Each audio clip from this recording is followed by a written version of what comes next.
Hi అండి, అందరూ ఎలా ఉన్నారు? Welcome back to our channel. So ఇదైతే నా మార్నింగ్ డే రొటీన్ వ్లాగ్ అనమాట. చిన్నగా అయితే షూట్ చేశాను. 3 అవర్స్ నా వర్క్ అంతా కూడా నేను జస్ట్ 10 to 11 మినిట్స్లో అయితే ఇంక ఎడిట్ చేసి పెట్టగలిగాను అనమాట. ఎంత వీలైతే అంత ఫాస్ట్నెస్తో నేను ఈ వీడియోని అయితే ఎడిట్ చేశానండి. ఫస్ట్ ఆఫ్ ఆల్ అయితే మార్నింగ్ లేవగానే బాత్ అయితే చేసేసాను అనమాట. చేసేసి నీట్గా జడ అయితే వేసేసుకొని కొంచెం సన్ స్క్రీన్ అయితే రాసేసుకున్నాను. ఈ మధ్య సన్ స్క్రీన్ అయితే రాస్తున్నానులేండి. మార్నింగే ఎండకి ఫేసు ట్యాన్ అయిపోద్ది అన్నట్టుగా ఇంకా నేనైతే సన్ స్క్రీన్ అయితే రాస్తున్నాను అనమాట. ఇంకా సన్ స్క్రీన్ రాసేసుకున్న తర్వాత ఇంకా కిచెన్లోకి వచ్చి కిచెన్ మొత్తం క్లమ్జీనెస్ అంతటిని క్లీన్ చేశాను. నైట్ అంటే మేము ఏ పూటకు ఆ పూట అయితే క్లీన్ చేసుకోమండి. డేకి 1 టైమే మాత్రమే క్లీన్ చేసుకుంటాము. అలాగే కిచెన్లో అంట్లు కూడా అంతేనండి. డేకి ఒకసారి మాత్రమే అంట్లు తోముకుంటాము. మాకైతే ట్యాప్ కనెక్షన్స్ ఏం లేవండి. కిచెన్లో సింక్ ఒకటే ఉంటుంది. ఇంకా సింక్లో అయితే తోమేసిన అంట్లు అయితే ఒక ట్రేలో పెట్టి ట్రేని సింక్లో పెడతామన్నమాట. సో ఇంకా సింక్ కింద అయితే ఒక టప్ పెట్టి సామాన్లన్నీ ఇంకా అవన్నీ కూడా తోమడం కోసమని అందులో అయితే పెట్టేస్తాము. ఇంకా సామానం తోముకోవడానికి అయితే మాకు బయట చాలా స్పేసియస్గా ఉంటుందండి. బేసికల్గా ఇప్పుడు ఈ రోజుల్లో అయితే పల్లెటూరు సిటీ అని లేకుండా ప్రతి ఒక్కరూ సింక్లోనే అంట్లు తోముకుంటున్నారు. సింక్కి ట్యాప్ కనెక్షన్ ఉన్న ప్రతి ఒక్కరూ కూడా సామానం అయితే ఇలానే తోమేసుకుంటారండి. బట్ మాకైతే అంత బడ్జెట్ అయితే లేదండి. సో మాకు ఉన్న దాంట్లో మేము చిన్నగా ఇల్లు కట్టుకున్న ఇంటికి ఒక్కొక్క రెనోవేషన్ అలా చేసుకుంటూనే వస్తున్నామండి. 11 ఇయర్స్ మేము ఇల్లు కట్టుకొని ఇంక 11 ఇయర్స్లో కూడా మేము ఇంటికి ఏదో ఒక వర్క్ అయితే చేస్తూనే ఉన్నాము. అంత బడ్జెట్ని బట్టి మాత్రమే. సో మా దగ్గర ఉన్నప్పుడు కొద్దిగా వర్క్ చేసుకోవడము. ఇంకా ట్యాప్ కనెక్షన్స్ అంటారా, వాష్రూమ్స్ అవి కట్టుకోవాలండి. ఆల్రెడీ వాష్రూమ్ ఒకటి ఉంది. బట్ ఏంటంటే అది చిన్నగా ఉందన్నమాట. కొంచెం స్పేసియస్గా కట్టుకుందాం అనేసి ఇంకా బడ్జెట్ని బట్టి ముందుకు వెళ్దామని కొంచెం టైం పడుతుందిలేండి. సో ఇంకా మనం ఏం చేయాలనుకున్న అమౌంట్ అయితే ఉండాలి కదా. సో ఇంక ఈ ఎండలన్నీ తోమేసుకొని నీట్గా ఎండలు అయితే ఆరబెట్టేసుకుంటున్నానండి. మాకు మార్నింగే ట్యాప్ అయితే 8కి వస్తుందండి. కానీ నేను మార్నింగ్ 6కే వర్క్ మొత్తం స్టార్ట్ చేసేసుకున్నాను. ఎందుకంటే వాటర్ పట్టేసుకొని వాటర్ వచ్చినప్పుడు వాటర్ ఒకటి పెట్టుకుంటే సరిపోయిద్ది. ఎందుకంటే నైట్ పట్టిన వాటర్ ఉన్నాయి కదా, ఇంకా వాటర్తో అయితే సామాన్ అంతా కూడా నీట్గా క్లీన్ చేసేసుకుంటున్నాను. అండ్ ఇంట్లో ఈ పనితో పాటుగా కూడా మా ఇంట్లో కోళ్ళు, గొర్రెలు, కుక్కలు ఇట్లా అన్నీ ఉంటాయన్నమాట అండి. ఇంకా వాటికంటూ సెపరేట్గా ఉంటుంది. అంటే మీరు ఇప్పుడు చూస్తున్న గేట్కి అవతల పక్క మొత్తం కోడి పిల్లలు అవన్నీ ఉంటాయి. నీట్గా మనకి ఇక్కడ ఎన్ని అంట్లన్నా తోమేసుకోవచ్చండి. అంత స్పేసియస్గా ఉంటుంది ఇక్కడ మొత్తము. అండ్ మార్నింగే ఎండ కూడా చాలా బాగా వస్తుంది. సన్లైట్ అనేది వంటగదిలోకి ఏంటి, హాల్లోకి ఏంటి చాలా బాగా వస్తుంది అనమాట. ఇంక ట్యాప్ రాకుండానే పని అంతా చేసేసుకుంటే మనకి ఇంకే పని ఉండదన్నమాట. ఇంకే ఈ పని అయిన తర్వాత ఇంకా కోళ్ళకైతే మేత పెట్టడము, కోళ్ళ దగ్గర అయితే తుడవడము. ఇంకా నేను ఇక్కడైతే ఏం తుడవలేదులేండి. అండ్ నైట్ ఏమన్నా కొంచెం గాలి వాన లాంటివి ఏమన్నా వచ్చే ఉంటాయి. దానికోసమో కొంత అయితే కొబ్బరికాయలు రాలేయండి. ఇంకా 2 కొబ్బరికాయలని అయితే పక్కన పెట్టేసి ఇంకా కోళ్ళని అయితే వదిలిపెడుతున్నాను. నేను ఇక్కడ ఒక మిస్టేక్ చేశాను, ఏంటో చెప్పగలరా? సో నేనే చెప్పేస్తానులేండి. కోడి పిల్లలని అయితే నేను అంటే ఈ గాబ్లోని ఆ గాబ్లోకి, ఆ గాబ్లోవి ఈ గాబ్లోకి చేంజ్ చేయాలన్నమాట. బట్ నేను ఆ వీడియో ఉద్దేశంలో ఉండి మొత్తం వదిలేసాను. అవేమో బెజ్జాల నుంచి బయటకు వచ్చేసాయి. బాగా చిన్ని పిల్లలండి. ఇంకా అవి ఆ బెజ్జాలు కూడా ఏం ఆపలేవన్నమాట. సో వచ్చేసాయి. ఇంకేం చేయాలో తెలియక పెద్దవాటిని అన్నింటినీ ఆ పక్కన గాబులోకి, చిన్నవాటిని అన్నింటినీ ఈ పక్కన గాబులోకి అడ్జస్ట్ చేస్తున్నాను అనమాట నేను ఇక్కడ. సో మార్నింగే నాకు వాకింగ్ అన్నా జాగింగ్ అయినా ఇట్లానే అయిపోయిద్ది. బట్ నేను ఇది రోజు చేసే పని అయితే కాదండి. బేసికల్గా నేను అనుకుంటాను ప్రతిరోజు నేను మార్నింగ్ కానీ ఈవినింగ్ కానీ ఏదో ఒక 2 అవర్స్ అయితే నేను వాకింగ్ చెయ్యాలి. సో రైల్వే స్టేషన్ సైడ్ వెళ్ళిపోతే మనకి స్పేసియస్గా వాకింగ్ అనేది చేసుకోవచ్చు అన్న ఉద్దేశంతో అయితే అనుకుంటున్నాను. బట్ రోజు ఇంట్లో ఈ పని చేసుకుంటే సరిపోయిద్దని నాకు ఇప్పుడే తెలిసిందండి. సో ఇంకా వాటికి నీళ్లు పెట్టి మేత పెట్టి అంతా చేసేటప్పటికి కాళ్ళు లాక్కొచ్చేసి ముచ్చూరు చెమటలు పట్టేశాయి. ఇంకా అనుకున్నాను నేను చాలా క్యాలరీస్ బర్న్ అయ్యి ఉంటాయి, నాకు బాడీలో ఖచ్చితంగా వెయిట్ లాస్ అవుతాను అనేసి అనిపించింది. అండ్ మా ఇంట్లో కూడా వాయిస్ ఓవర్ ఇవ్వడానికి అంత స్పేసియస్గా ఏమి ఉండదండి. మా అన్ని చిన్న గదులే. ఇంకా అందులోనే కోళ్ళ సౌండ్, మేకల సౌండ్, గొర్రెల సౌండ్ ఏదో ఒకటి వినిపిస్తూనే ఉంటుంది. ఎంత తలుపు వేసుకున్నా కూడా ప్రైవసీగా వాయిస్ అనేది ఏమి ఉండదన్నమాట. సో ఈ గదిలో మాటలు ఆ గదిలోకి డెఫినెట్గా వినిపిస్తాయి. సో ఇప్పుడు నేను మీకు వాయిస్ ఓవర్ ఇస్తున్నప్పుడు కూడా మా కోడి ఒకటే అరుపులండి, చెవి దగ్గర పెట్టుకొని అరుస్తున్నట్టుగా అనిపించింది నాకైతే. నిజంగా చాలా కోపం వచ్చింది. అండ్ వాయిస్ ఓవర్ కూడా ఇది 3rd టైం అనమాట. ఏంటో తెలియదండి, ఇన్షాట్లో కొంచెం డిఫరెన్స్ వచ్చిందో లేదంటే నేనేమన్నా చేంజెస్ చేస్తానో తెలియదు, కానీ కొంచెం వాయిస్ బ్లర్ అయినట్టుగా అట్లా వస్తుంది.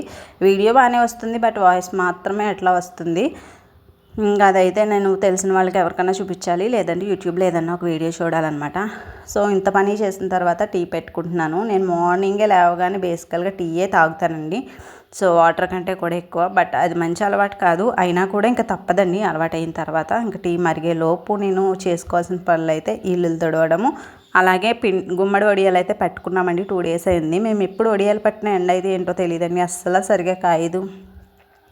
ఈసారి కూడా అంతేనండి, 2 డేస్ అయింది. అసలు ఆ 2 డేస్కి ఆరిపోవాలి చెమ్మ లేకుండా, బట్ డ్రైగా అవ్వలేదండి. ఇంకా 2 డేస్ టైం పడుతుందేమో. అంటే ఒక్కొక్కసారి ఎండ కాస్తుంది, ఒక్కొక్కసారి మబ్బేస్తుంది అనమాట. ఇంకా ఏం చేయగలం చెప్పండి, అంతా మనము సన్లైట్ మీద డిపెండ్సే కదా వడియాలు పట్టుకోవడం అనేది. ఇంకా బెడ్షీట్స్ అన్నీ చేంజ్ చేసేసి నీట్గా అన్నీ సర్దేసుకొని క్లీన్ చేసేసుకుంటున్నాను. సో వీడియో అయితే ఎంత ఫాస్ట్గా, నిజంగా రియల్గా కూడా ఇంత ఫాస్ట్గా వర్క్ అయితే ఎంత బాగుంది అనిపిస్తుంది నాకు నిజంగా. 3 hours వర్క్ మొత్తాన్ని కూడా నేను 10 to 11 minutesలో ఎడిట్ చేసి పెట్టడం అనేది నిజంగా ఇది నాకైతే అవార్డు ఇవ్వాల్సిందే. ఎందుకంటే నాకు మొద్దు టైపు కాదు, అట్లానే వెంటనే అర్థమయ్యే టైప్ కాదనమాట. 1కి 2 సార్లు చూస్తేనే కానీ నాకు ఏది అర్థం అవ్వదు.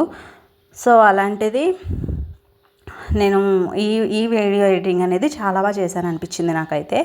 సో మొత్తం వర్క్ అంతా కంప్లీట్ అయిన తర్వాత ఇంకా టీ అయితే మరుగుతూనే ఉందండి. ఆల్మోస్ట్ 1/2 hour వరకు మరిగించాను. అల్లం మొత్తం టేస్ట్ దిగేంత వరకు కూడా, ఆ రసం దిగేంత వరకు కూడా ఛాయ్ని మంచిగా మరిగించాను. ఇప్పుడైతే వడియాలు చెప్పాను కదండి, వడియాలన్నీ ఎండబెట్టాలి అని. ఆల్మోస్ట్ 4 days టైం పట్టేలా ఉంది. ఇది 3rd డే అనమాట. ఇదైతే 2nd Saturday రోజు తీసిన వ్లాగ్ అనమాట. ఇంక రేపైతే సండే, రేపు అస్సలు ఖాళీ ఉండదండి. చర్చ్కి వెళ్ళాలి, అది కూడా మార్నింగే 10కి. ఇప్పుడైతే వేసవకాలం ఎండలు ఎక్కువగా ఉంటాయి కాబట్టి మార్నింగే 10కి చర్చ్ పెట్టేస్తున్నారు. సో 12:30 to 1 ఆ లోపు కంప్లీట్ అయిపోయింది అనమాట. సో టీ తాగే టైం కూడా లేదు. బేసికల్గా నేను టీ ఎప్పుడు తాగినా కూర్చొని తాగుతానండి. అలాంటిది నుంచొని తాగి 2 బిందెలు మంచినీళ్ళు పట్టేలోపు టీ తాగేసి బిందెలు అయితే ఇంట్లో పెట్టేసి ఇంక వెంటనే షాప్ అయితే ఓపెన్ చేశాను. ఓపెన్ చేసిన వెంటనే 2 స్కూల్ వ్యాన్స్ అయితే ఆగాయండి. అక్కడ ఆటో కనిపిస్తుంది చూసారా, స్కూల్ పిల్లల్ని తీసుకెళ్ళి ఆటోవే అది. ఇంకా పిల్లలు అయితే వచ్చి లేస్ ప్యాకెట్స్, కురుకురేస్, బిస్కెట్స్ అవన్నీ కొనుక్కున్నారు. వాళ్ళకి ఇస్తూ ఇవన్నీ నీట్గా సర్దుకొని ఇంకా క్లీన్ చేసుకుంటున్నానండి. మార్నింగే తుడుచుకోవాలి కదా. సో మార్నింగ్ ఒకసారి ఈ పని అంతా ఒక అరగంటలో చేసేసుకుంటే, ఇదైతే నాకు డైలీ ఉండే రొటీన్ వర్కేనండి. ఎందుకంటే ఎవ్రీడే నేను షాప్ అనేది నీట్గా నేనే చేసుకుంటాను. ఎందుకంటే నా టైలరింగ్ టూల్స్ అన్నీ అందులోనే పెట్టేసుకుంటాను. బేసికల్గా మా షాప్ చాలా పెద్దది. అంతేకాదు నేను అందులో సగం మాత్రమే షాప్కి యూటిలైజ్ చేస్తాను. మిగిలిన సగం పార్ట్ అయితే దివాన్ పెట్టి 2 మిషన్స్ పెట్టి అట్లా మిషన్ వర్క్స్ అన్నీ చేసుకుంటాను. అక్కడే పోయిన ఫ్రిడ్జ్ ఉంటుంది, ఆ పోయిన ఫ్రిడ్జ్ నిండా బట్టలన్నీ నీట్గా పెట్టేసుకుంటాను.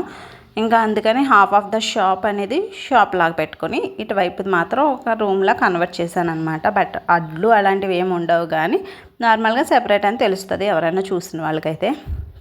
సో మొత్తం నీట్గా క్లీన్ చేసేసుకునేటప్పటికి నాకు టైం ఎంత అయిందో తెలుసా, 8:30 to 9 అట్లా అయ్యింది. ఇంక ఇంట్లో పిల్లలు అయితే 2 పిల్లలు ఉన్నారండి. ఇవైతే మా గొర్రె పిల్లలు రీసెంట్గానే కొన్నాము. వీటికైతే అస్సలు బలం లేదండి. ఇంకా వీటికైతే పాలు పట్టిస్తున్నాను. పాలు కూడా సరిగా తాగలేవన్నమాట. ఫైనల్గా ఇవి ఏమవుతాయో తెలీదు, కానీ ఇంకా తప్పదు కదా, పెంచాలి కదా, ఇంక పెంచుతున్నాం అనమాట.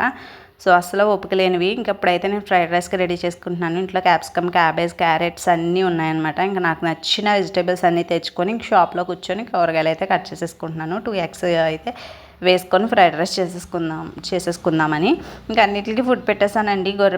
గొర్రెలకి గడ్డి వేసేసాను, గొర్రె పిల్లలకి పాలు పెట్టించేసాను, అండ్ కోడి పిల్లలకి ఫుడ్ పెట్టేశాను, వాటర్ పెట్టేశాను. ఇంకా మిగిలింది నేను ఒక్కదాన్ని అండ్ నాతో పాటు 2 కుక్కలు అనమాట.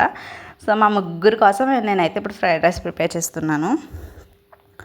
ఫైనల్గా ఈ ఫ్రైడ్ రైస్ కూడా నాకు భలే ఇష్టం అండి. ఎందుకంటే అందరూ ఎలా చేస్తారో నాకు తెలీదు, నేను చేసే ప్రాసెస్ అయితే చెప్పేస్తాను చూడండి. నేను ఎగ్స్ వేసానా, సో ఆ ఎగ్స్కి నీచు వాసన పోవడానికి పసుపు వేస్తాను. సో పసుపుతో పాటు ఉప్పు వేస్తాను, ఎందుకంటే ఎగ్స్కి సరిపడగా ఉప్పు వేస్తాను. అండ్ వెజిటేబుల్స్ వేసిన తర్వాత వెజిటేబుల్స్కి సరిపడట్టు ఉప్పు వేస్తాను. అండ్ రైస్ వేసినప్పుడు రైస్కి తగ్గట్టు ఉప్పు వేస్తాను అనమాట. నాకు అట్లా అలవాటు అయిపోయింది, ఎందుకో తెలియదండి. బిర్యానీస్ అవి అన్నీ నార్మల్గా బాగానే చేస్తాను, కానీ ఈ ఫ్రైడ్ రైస్ చేసేటప్పుడు మాత్రం నాకెందుకు ఇదే క్లారిటీగా ఉన్నట్టు అనిపిస్తుంది. అయినా ఉప్పు ఎక్కువ అవడం అలా ఏముండదు, సమంగా సరిపోయిద్ది. మేబీ అదే డిఫరెంట్ టేస్ట్ ఇస్తుంది అనుకుంటా నేను చేసే ఫ్రైడ్ రైస్కి. అండ్ ఇందులో చికెన్ వేసుకుంటే ఇంకా బాగుంటుంది, బట్ నా దగ్గర చికెన్ అవైలబుల్గా లేదు. ఎప్పుడు పడితే అప్పుడు చికెన్ అవైలబుల్గా ఉండదు కదండి. ఆల్మోస్ట్ మేము చికెన్, మటన్, ఫిష్ ఇలాంటివి తిని కూడా చాలా డేస్ అయిపోయింది. ఓన్లీ ఎగ్స్ మాత్రమే తింటున్నాము. 60 డేస్ నుంచి ఆల్మోస్ట్ మేము నీచు తినడం మానేసామన్నమాట. సో ప్రేయర్స్ అవన్నీ అవ్వడం వల్ల, నెక్స్ట్ ఈస్టర్ తర్వాత కొన్ని ఫంక్షన్స్కి అటెండ్ అవ్వడం వల్ల, ఫంక్షన్స్లో నాన్ వెజ్ పెట్టడం వల్ల ఇంకా మేము ఇంట్లో అయితే కుక్ చేసుకోలేకపోయాము. బట్ ఈ సండే అయితే ప్లాన్ చేయాలన్నమాట. సో ఇంకా అల్లం వెల్లుల్లి పేస్ట్ అయితే ఏం లేదు, చిన్న అల్లం ముక్క, వెల్లుల్లి రెప్పలు 2, పప్పు గుత్తితో అయితే చిదిమేసి వేస్తాను అందులో. బట్ టేస్ట్ అయితే అదిరిపోయిందండి. అప్పటికప్పుడు ఫ్రెష్గా దంచుకున్న అల్లం వెల్లుల్లి పేస్ట్లా అనిపించింది నాకైతే. ఫైనల్గా హై ఫ్లేమ్లో పెట్టి స్టవ్ని ఎక్కువగా ఫాస్ట్గా తిప్పేసుకుంటే మనకి ఫ్రైడ్ రైస్ చాలా బాగా వస్తుందండి. అంతేకాదు ఇది చెద్ద అన్నంతో బాగుంటుంది. వేడివేడి అన్నంతో ఫ్రైడ్ రైస్ చేద్దామంటే అస్సలు బాగోదు, అండ్ టేస్ట్ కూడా అస్సలు బాగోదు అనమాట. సో ఇప్పుడైతే సర్వ్ చేసేసుకొని ఒక నిమ్మరసం పిండుకొని ఉల్లిపాయలు కట్ చేసుకొని తినేస్తున్నాను. సో ఇప్పటికైతే ఇంతే వీడియో అండి. మీకు ఈ వీడియో నచ్చితే లైక్ చేసి సబ్స్క్రైబ్ చేయండి. అండ్ మీకు ఏమైనా డౌట్స్ ఉంటే డెఫినెట్గా కామెంట్ చేయండి. కామెంట్ సెక్షన్లో నేను డెఫినెట్గా రిప్లై ఇస్తాను. అంతే వీడియో. సో నా వీడియోని చూసి స్టార్టింగ్ నుంచి ఎండింగ్ వరకు చూడండి. అండ్ మీ అభిప్రాయాన్ని కూడా కామెంట్ చేయండి. మీకు నచ్చితేనే లైక్ చేయండి, నచ్చితేనే సబ్స్క్రైబ్ చేయండి. ఇప్పటికంతే ఇంతే ఈ వీడియో అనమాట. నెక్స్ట్ వీడియోలో కలుద్దాం. ఫైనల్గా ఫ్రైడ్ రైస్ అయితే అదిరిపోయిందనమాట. ఇంతే వీడియో. బాయ్.